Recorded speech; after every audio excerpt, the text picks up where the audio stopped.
Good morning. Welcome to First Church of Religious Science. Happy Easter. I see many of you are still signing in, so I'll take a moment, let you do that. Together, we come together not just as attendees or viewers, but as a wonderful, connected spiritual community of like-minded people, united in spirit, in connection, and in purpose. So this is a very large Zoom call. It always is of late, and this call and our Thursday call in particular. And then Jimmy has a wonderful class, the Creative Living class on Wednesday nights. So you're welcome to all of them.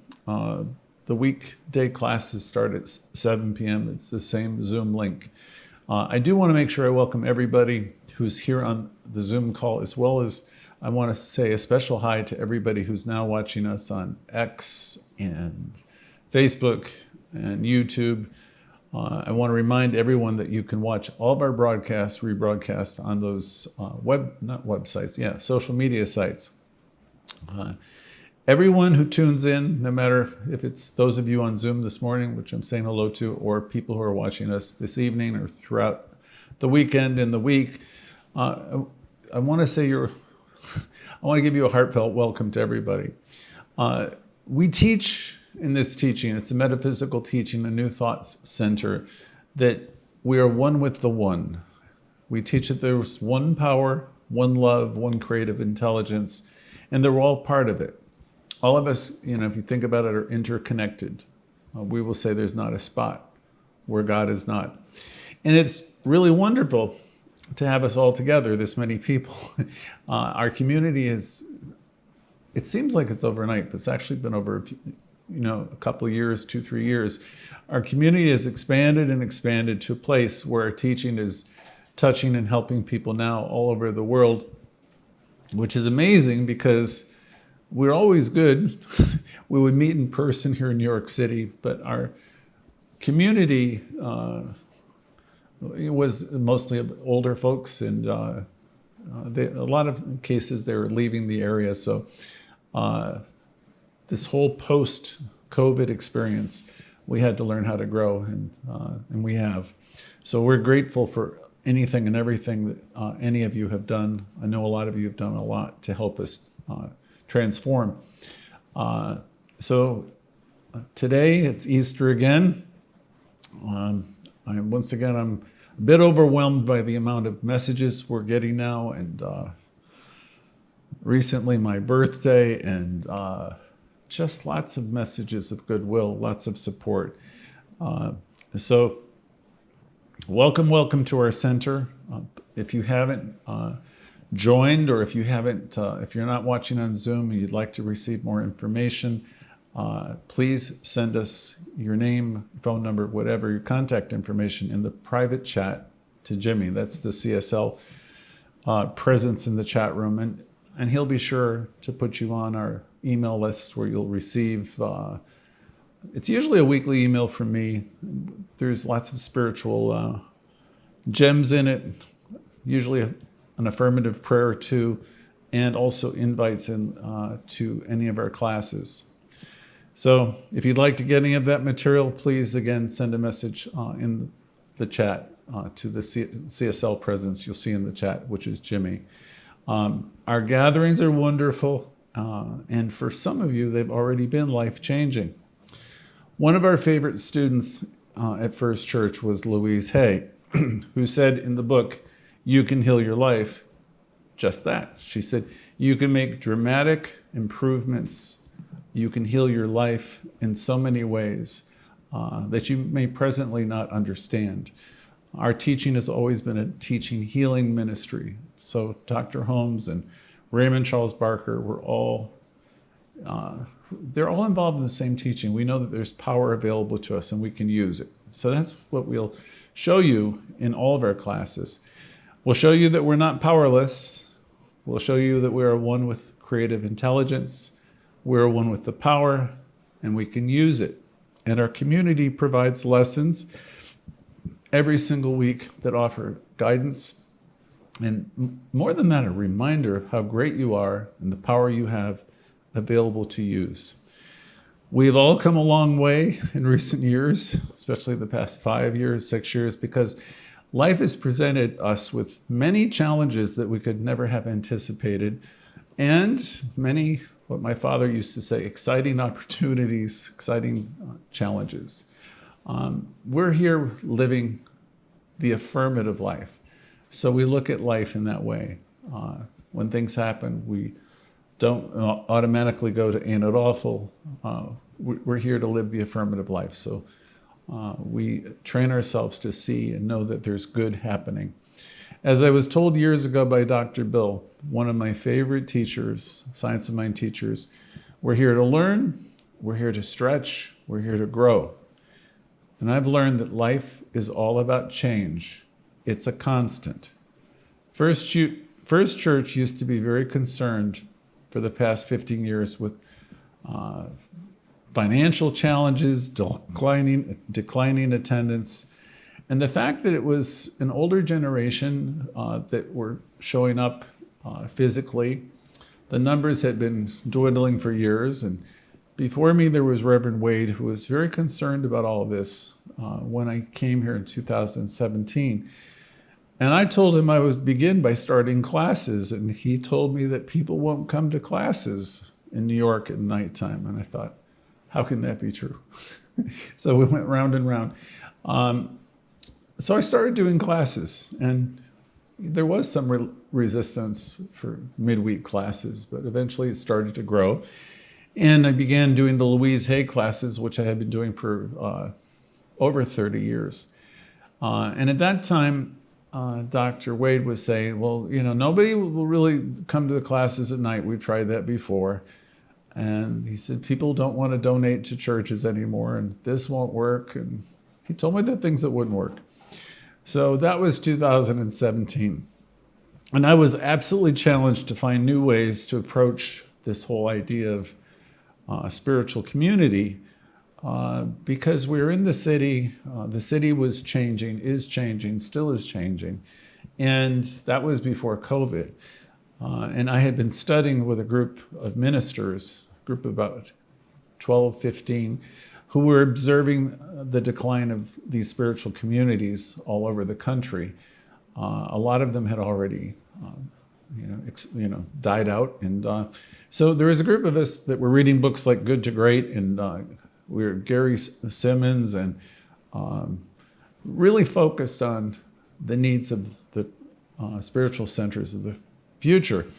And it was obvious that, again, most were going out of business and have gone out of business or not serving a community anymore. It's just, our job was to figure out what to do. So we had to find a new approach.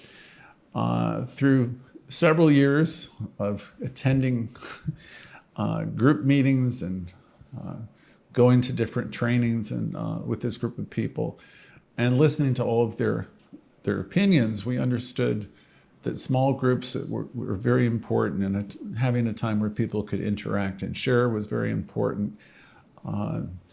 We knew that the tithing generation had pretty much all but died out.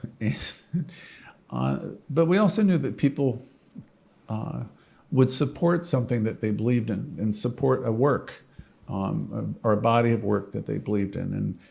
And First Church has always believed that we are supplied and supported. That was Raymond Charles Barker's, one of his famous statements. He was the founding pastor. He said, I have a rich father. We have a rich father. And he had a lot of faith, and he was able to keep this place going for a long, long, long time. He was very funny, and they used to refer to him as the Pope of religious science. Now, keep in mind, there is no Pope. There's never been a Pope of religious science. But he was a colorful, talented person, author of, I think, 4 or 5 books, The Power of Decision, the one that most people are aware of. But so during this time, we started to record everything, and I mean everything. And we were studying the best of the best and really focusing on what we could do. Because we knew, there's like 20% that were surviving and 80% were, going by the by.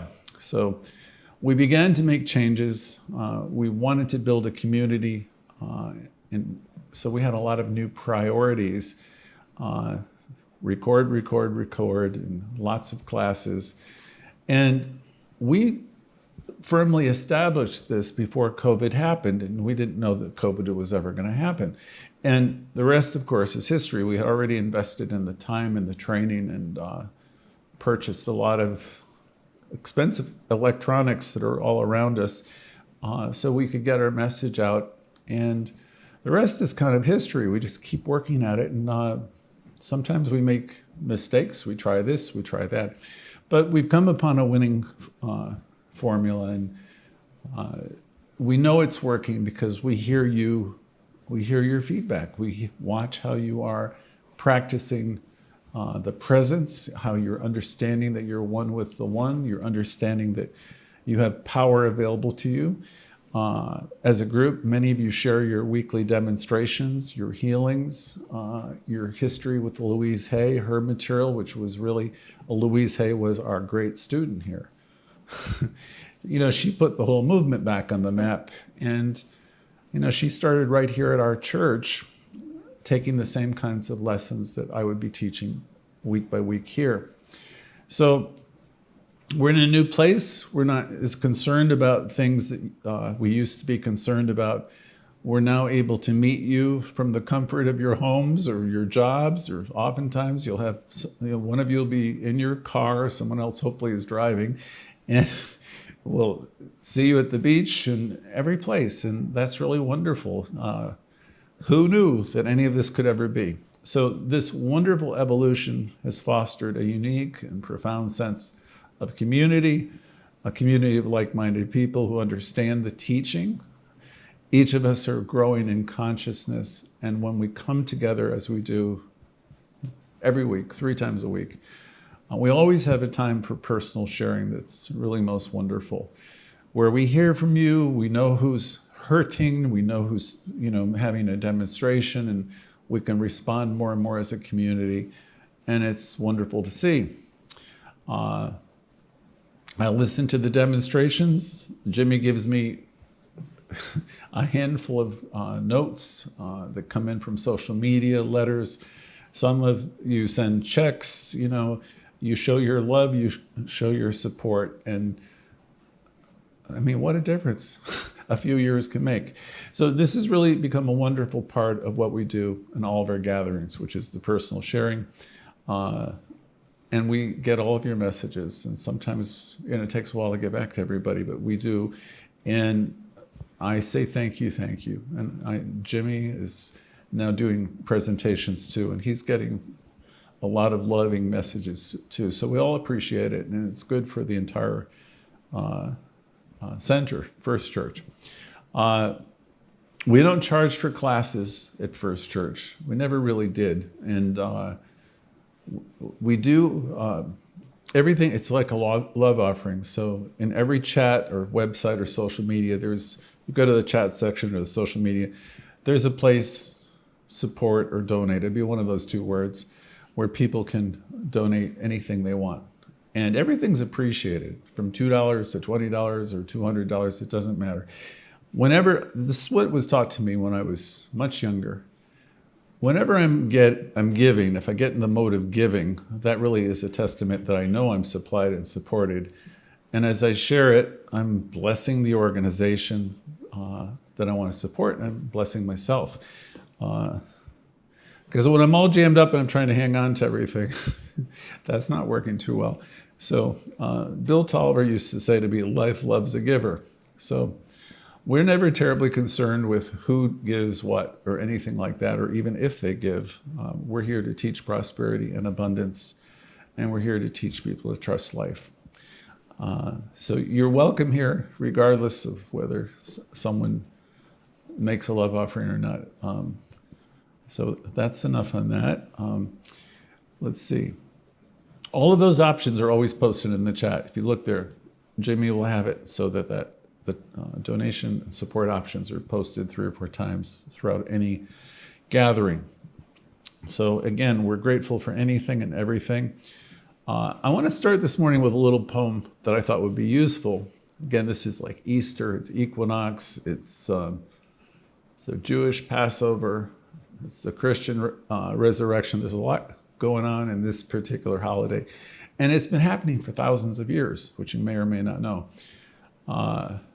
So this little poem mentions the vernal equinox, the journey of the Israelites, the resurrection of Jesus.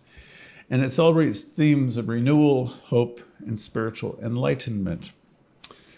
So it's called a celebration of light and renewal. In the heart of spring, beneath the equinox's glow, where light and dark in perfect balance flow, the earth revives its beauty to bestow, promising life in every seed we sow. The ancients marked this time with joy, so bright, welcoming back the warmth and the sun's gentle light. It's a time of balance, of night equal to day, a celebration of life in vibrant display. From Egypt's land, the journey of old, a quest for freedom, a story boldly told. Through parted seas and deserts vast, to a promised land they reached at last. And in the tapestry of the ancient lore, the resurrection tale we explore, Jesus' love, a beacon so divine, bringing hope and renewal forever to shine. Through death and darkness, a victory won, a message of eternal life undone. In him, a journey from death to life, a symbol of rebirth through sacrifice. So let us gather in the light of dawn to honor the spring and the hope it's drawn. For in each story, from past to present, lies a universal truth that guides our way. So, hope you liked that. This is Easter Sunday once again. For any of you who have signed in a little bit late, welcome, welcome. If you're here, if you're new, again, welcome to anyone new. We are New Thought Church. So as the poem just indicated, Easter has a different meaning for us than it might say for a Christian church or another type of church. It's a time of resurrection and a time of renewal. It's a time of new beginnings. This has been a special time for many thousands of years.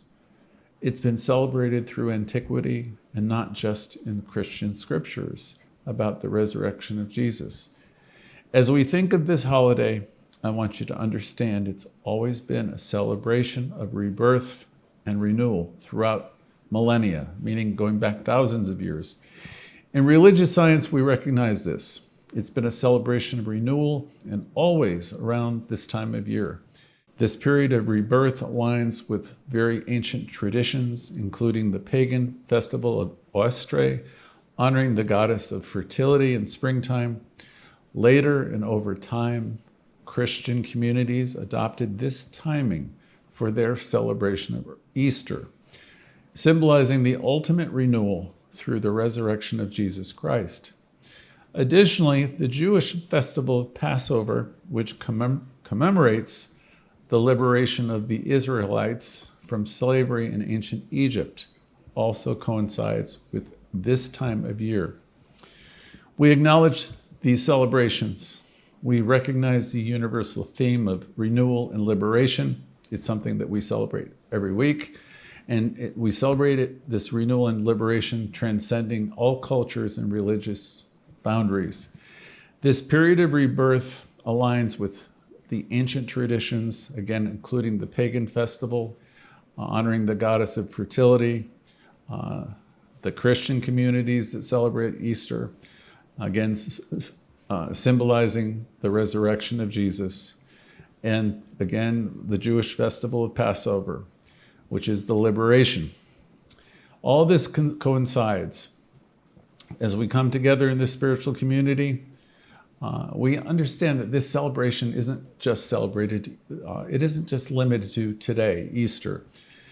For us in religious science, it's a constant in our journey. We wake up to a new day, hopefully all of us every day, where we're awake and alive, and we realize we're alive in spirit. In religious science, it's a choice that we make, again, every single day. We wake up and We're here to see the good and know that Spirit is here, that we live, we move, we have our being in this divine energy. This idea with us is infused in every gathering we have at the center, every Wednesday, every Thursday, every Sunday, that we are one with the one. Every gathering we are reminding you that you are a part of this divine substance. It responds to you. We remind you of this and how great you are. We remind you that you are supplied and supported in ways you may not understand. And this is really what Easter is all about. There's a resurrection. There's been a freeing of bondage, and that's what we're all about. A resurrection. We're coming to realize that we're here to express life and express life abundantly. We're here to release the bondage and so much more. All of us, in one way or another, have been shackled in our lives. We can think of our early training in our families and the traditions that have come in through our grandparents and our people, our various groups. We've been shackled in different ways. We've been bound. Maybe we couldn't authentically speak when we were younger because all we had was programming. So this is a holiday which celebrates our ability to release all of that. The ancient practice of greeting each new day with hope and gratitude is just as important and relevant now as it was a millennia ago. The ancient practice of greeting each day and hope is what we do in religious science. We know that each day is a new day, a new opportunity filled with promise where we can let go of yesterday. Dr. Raymond Charles Barker said, "Yesterday ended last night." Each and every day gives us an opportunity again to rise, to let go of yesterday, all that happened, to let it go, to still ourselves and to know that all is well, to take a pause. And in that pause, realize that we live, move, and we have our being in perfection, in source, that we are part of this divine activity. And when we realize this every day, every moment, it's a choice that we make. We have tremendous power, Ernest Holmes said, and we can use that power. He said, we live, move, and we have our being in it, and there's power for good in the universe. He said, of which you are a part. You're part of this energy, this healing energy, this light, and we can learn to use it. Life, furthermore, is always saying yes to you. Yes to what you believe and yes to what you proclaim. Now, if you believe that you're a person with a lot of problems and you cite all your problems, then that's what you're going to be seeing, unfortunately. If you can train yourself, Dr. Holmes was talking about the power of the trained mind. If you can train yourself to see the good in every occurrence, practicing the good, or as Edwin Gaines would say, practicing the good in the God.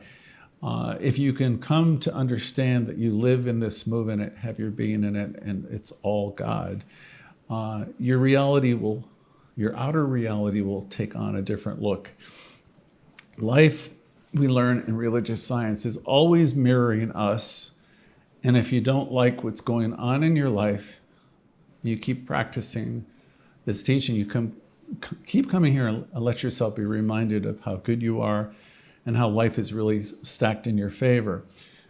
You begin to understand, so life is mirroring us. And if we don't like what is happening in our life, then you can, in this teaching, you can come to realize that you can change it. Or as Louise would say, you can heal it. You can definitely improve it, heal it.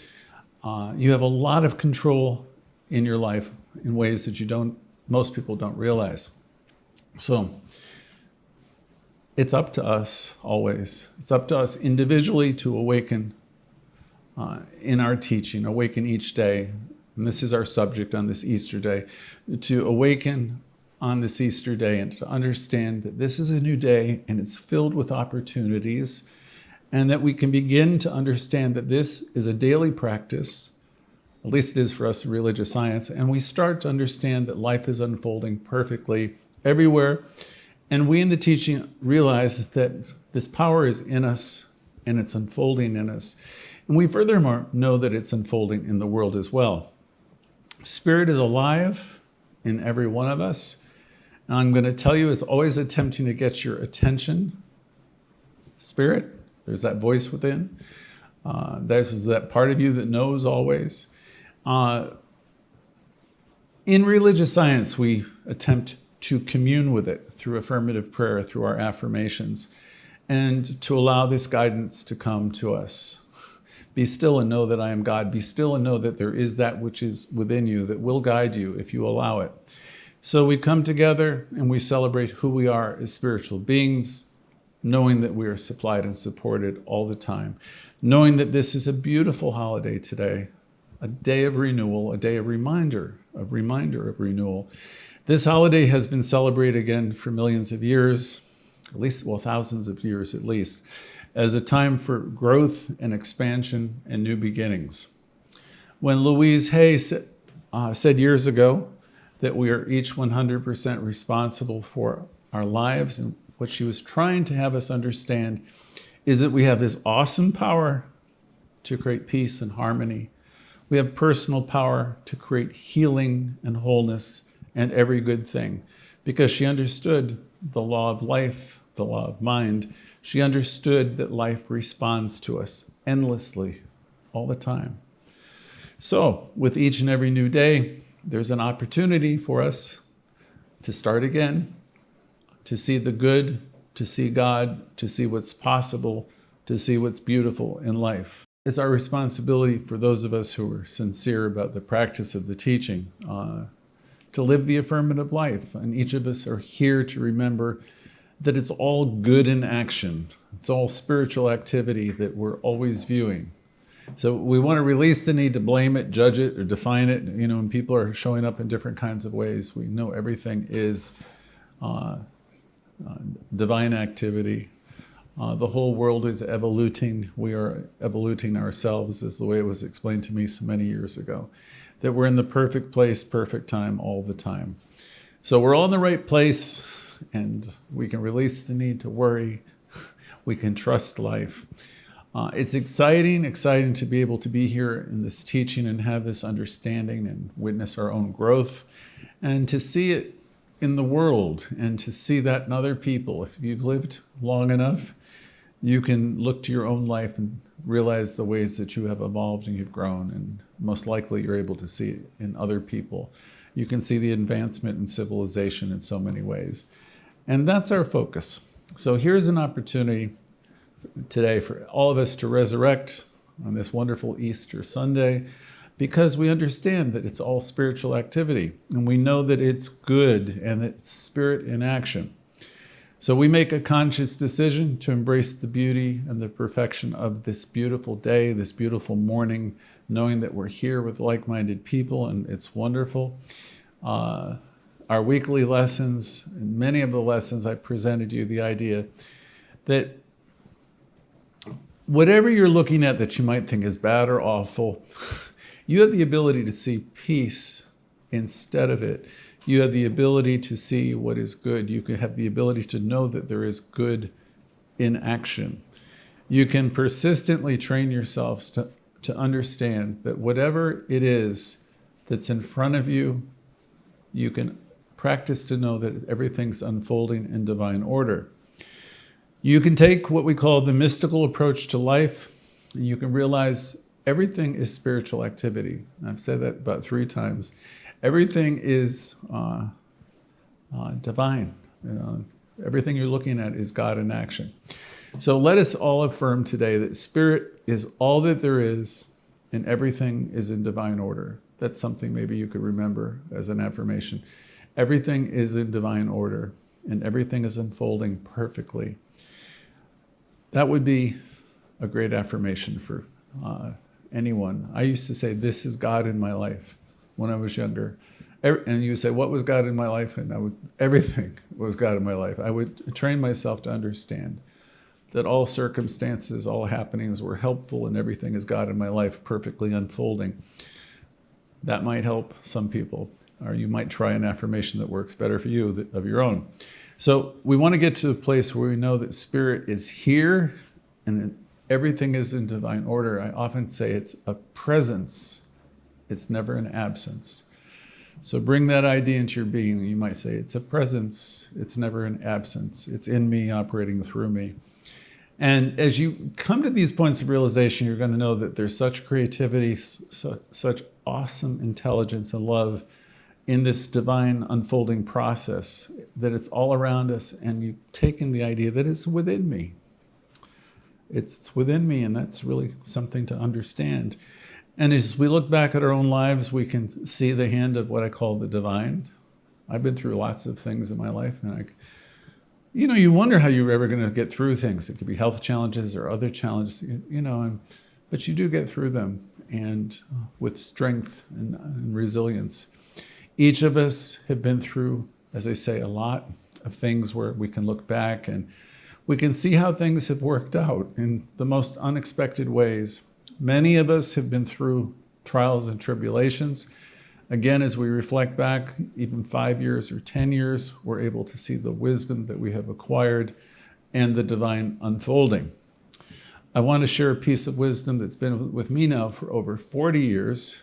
They used to read it every day when I attended a gathering. It was called the Little Black Book back in those days. It was read in a lot of 12-step programs. It was a proverb at the beginning of the book. I'm sure most of you have heard it before. It's got 2 or 3 different names. Its instruction, though, is clear and is very beautiful, especially for an Easter morning. I've also heard it titled, again, the Sanskrit proverb, the salutation to the dawn. And it starts out this way. Look to this day, for it is life, the very life of life.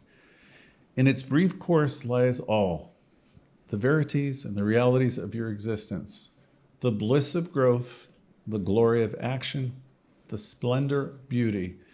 For yesterday is but a dream, and tomorrow is only a vision. But today, well lived, makes every yesterday a dream of happiness, and every tomorrow a vision of hope. Look well, therefore, to this day. Such is our greeting to the dawn. And that's a great way for us to live our lives, to see the fullness. Everything's happening in the now. Everything is happening in this day. And we have the ability to turn this day around if this day, gets away from us. So this is a beautiful thing. I used to read it every day to myself for years, or it was read in a group that I might have been involved with. In the spirit of Easter, and every day we embrace the promise of renewal and the joy of community, recognizing that each and every moment is an opportunity for growth, renewal, and redemption. I'm always talking about a new moment because what I'm trying to get everyone to see is you can put yourself into a new moment. You can simply decide enough is enough, and you could put yourself into a new moment where you know you're supplied and supported. Each and every moment, we can stop all of the noise, all the negativity, and we can pause and we can tell ourselves all is well. We can step off the wheel of complaint and criticism and judgment and negativity. We can step off that wheel entirely, and we can remind ourselves everything is in divine order. Look to this day. In this moment, we can stop all of that. We can wake up to the realization that we are individualizations of the divine. We are one with the one. We can wake up and understand that all is well, and we can look at everything with appreciation and spiritual understanding. You might not like what people are doing, but here's the thing. They're doing what they're doing. They're doing the best they can with what they know. We can look and we can see that everything is beautiful. Everything is unfolding miraculously in front of us, and we can bear witness to it. We can understand that every encounter we have is a holy encounter. I'm seeing divinity in every person I meet all the time. I'm seeing it in the world as it unfolds. And we can understand that people are operating and living with the understanding that they possess. We, as spiritual beings, as truth students, can awaken to see the perfection in all of it, in everyone and everything in every moment. So this is what this holiday is really about, a personal renewal where we get connected with Source, because we're part of Source. We wake up and we affirm and we meditate until we feel that connection. So where we have a personal renewal, where we get connected with Source and we're able to see and understand the beauty that's immanent in us, around us, operating through us, responding to us. So again, in the spirit of Easter and every day, we embrace the promise of renewal and the joy of who we are, recognizing that each and every moment is an opportunity for us to expand and grow, appreciate the beauty around us. I have a little story that I think is appropriate for today. It's brief, which will remind you that you have power and it's never too late. I'm sure many of you have heard me say this before because I've done it a few times. It's a story, again, that embodies strength, resilience. It's the tale of the old farmer and his faithful mule. Please bear with me if you've heard me say it before. This is a story that reminds us of the power of perseverance in the face of adversity. Now, I'd like you all to imagine an old farmer, and he has a loyal mule. Are you listening? Okay, the mule's in an unexpected predicament. You've heard it before?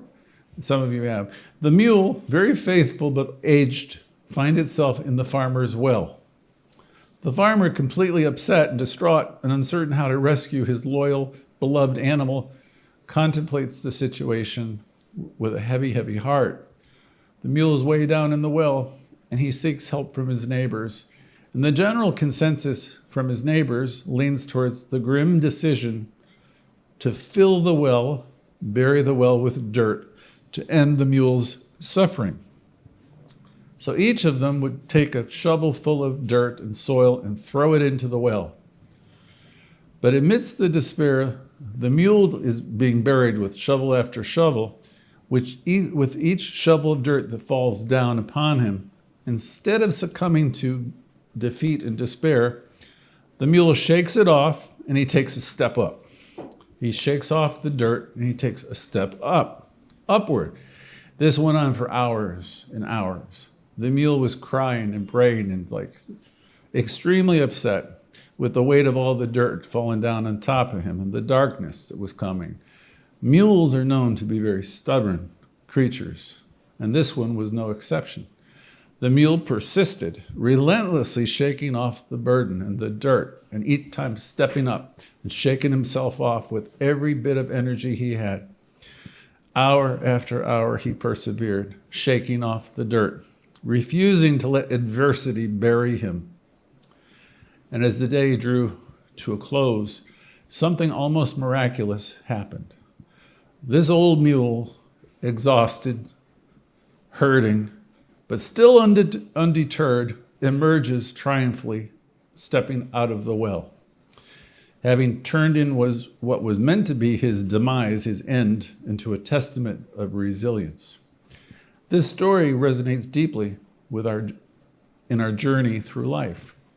Like the mule, we encounter a lot of changes and a lot of obstacles and hardships. And sometimes it just seems too much.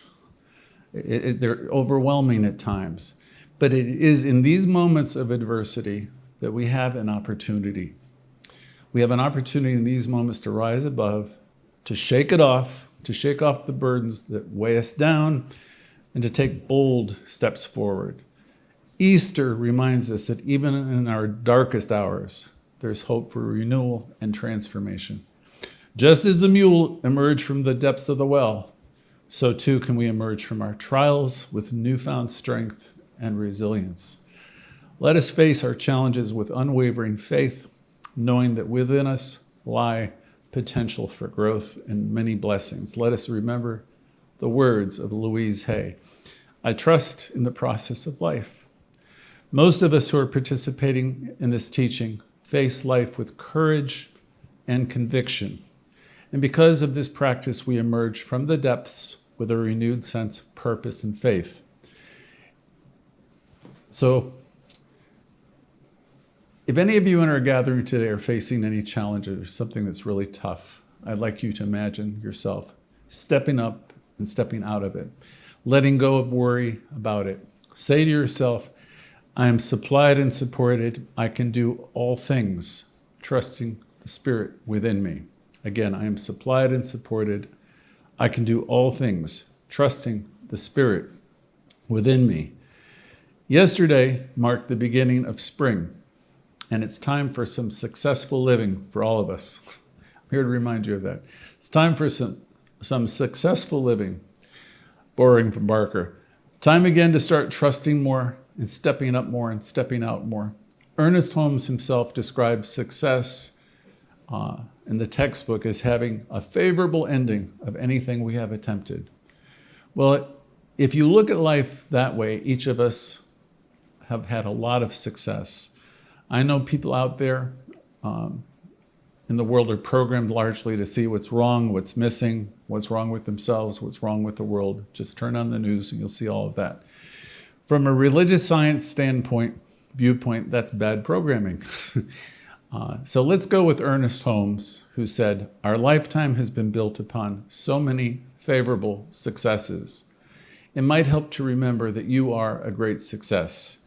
The cells that came together that made you exploded to bring you into the world were very successful. The fact that you're here on this call, alive and participating in this gathering, is amazing. The fact that you have lived and learned as much as you have would suggest you are a great success. In this teaching, we remind you that you are successful and you are unique. You are an individualization. There's only been one of you in all the world. You are important. And in this teaching, it's unique because most people in the world, I don't think of themselves that way. They think in other ways. In the world, people are apt to compare themselves to others. And when we do that, we always come up short, or someone else comes up short. So we approach life in a different way. We practice the affirmative life. In our Louise classes every Thursday at 7, you'd hear me say, never, never, never criticize yourself. We really want to step out of those patterns. We want to release the pattern of making ourselves wrong or other people wrong. We want to release the pattern of judging anyone for anything as best we can. We trust the process of life, and we know people are evolving in the same way. Let people do what they're going to do. Today is Easter. Let us create a huge vision for ourselves, a vision that's all about success, positivity, happiness, joy, peace. Let's hitch our wagon to those stars. Let's embrace all the bigger ideas that are right in front of us. And you might say to yourself today, I release the need for any negativity, any fear. I shake it all off and I let it go. We've come into this life to learn, to stretch, to grow. Our teaching is here to help us in this way. In a religious science class years ago, I was told that the teacher, we were all told, if you're looking to be coddled, baby, this is probably not the right teaching for you. This teaching always challenges us to look at all of our assumptions and our opinions and to trade in the lesser ideas that we have for the greater. I was challenged to change my thinking and change my life and realize that everything, it's all there for us. All of life is there for us.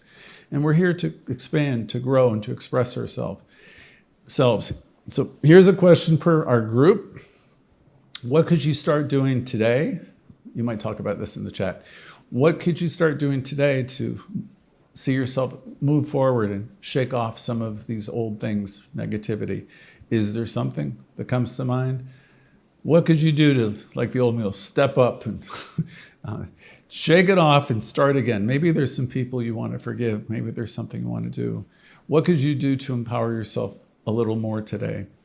We have such a great teaching that reminds us that we are one with power, one with creative intelligence. Reverend Ike years ago said you just can't lose with the stuff we use. So we don't feel that we're any better than anyone else. But we do know we're one with life and we're one with everyone. What we do here is we realize that each of us are individualizations of this activity. We also realize that anyone who practices this affirmative living will soon see that we are being inspired and guided every step of the way. We will furthermore realize that life is responding to all of our thoughts, our thinking, and our feelings. So as we wake up to the truth of our being here, we understand that we're meant to express life and we're here to go forward free of limitations so we can shine more brightly. Not everyone's awake enough yet to realize who they really are, what they are. But all of life is moving forward for everyone. All of life is conspiring to bring forth greater good. All of life is unfolding perfectly. Everyone is living the life that's filled with lessons. And every single lesson is designed to bring people to greater understanding. So we can be grateful that we are aware and awake. We're here together. Our hearts are filled with gladness and wonder that comes from self-realization. As we leap forward and embrace these great ideas, we're comforted in knowing that we can trust life and know that it's all well. So, let's go forward together. We're determined now to be in new moments, free of the past. We live in new moments of freedom, new days, where we can experience the good, knowing that Spirit is always a presence, never an absence, knowing that it's always here within us, operating through us. So today is the ultimate day for renewal. It's been so for thousands of years. Here's a suggestion you might help to leap forward. Consider making a commitment to the most important person in the world. And of course, you know who I'm talking about. That's got to be you in your world. Consider making a commitment to having a different vision and seeing yourself as a victor, seeing yourself as successful, seeing yourself as talented, seeing yourself as supplied and supported in every way. Dr. Holmes said, we can use this power. We don't have to wait on the Lord. We are one with Spirit itself. Let's put a demand on our consciousness to step up today, to move forward. And let's today decide to drop the critical thinking, the analysis that tears us apart. Let's all consider being a lifter. Most of you understand what that means because you hear me talking about it, being a lifter and a cheerleader all the time. What does it mean to be a lifter? Well, to start with, have a big vision of yourself, a bigger vision, a higher vision, knowing that you are one with the one, you are an individualization of source, knowing that you are important, that you are a blessing to the world. We want to lift our sights way above and beyond what we usually see and stop ourselves from automatically responding negatively. We must look to higher places, places of truth, places of light, and prepare ourselves to walk into those realms. We want to hitch our wagon to the stars that Emerson spoke of. Spirit within you is always attempting to get your attention and woo you to bring you there, to give you the inspiration you need to step up and move forward and express yourself more fully. Step into a world where you realize that nothing and no one is against you. Living the life that you were meant to live. Are you ready to make that commitment to the most important person in the world? I hope so. Are you ready to rise this Easter day? I hope so. Are you willing to step up and shake it off and leap forward into the life that has always been here for you? The kingdom awaits. All the universe conspires to be whole. Every encounter has been a holy encounter to bring you a step further to a place where you know life is good. Life is so good. Now that you have a sense of this, accept the good, bring it into your heart, your consciousness, and know with me that you are one with Spirit and that all is truly well. I have a very brief story for you, then our closing prayer. Perhaps you've heard it. It's called The Whisper to the Dawn. And it starts out, as dawn whispered through the city, painting the sky in hues of hope and renewal, there was a small, unnoticed park where a single tree stood, proud, yet humble in its solitude. This tree, unlike others, had a special secret. With the first light of Easter morning, its leaves would shimmer not with dew, but with the essence of dreams fulfilled and yet to be. I found myself drawn to this place, not quite knowing why. And as I stood there, the city still asleep, a realization dawned on me. This tree, in its quiet splendor, was a mirror to our souls. Every shimmering leaf a testament to our resilience, our capacity for renewal, and our endless well of hope. Today, as we stand at the juncture of the past and the future, let's remember the tree's message. Our stories like its leaves, are unique yet part of a greater whole, connected in the web of life. And so on this Easter morn, I'm reminded that within me is the power to renew, to dream anew, and to shine. So let's close it with an affirmative prayer.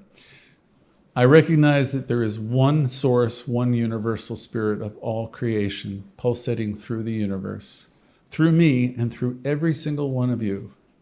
I unify myself with this spirit, understanding that I am a reflection of its infinite light, infinite love, and possibility.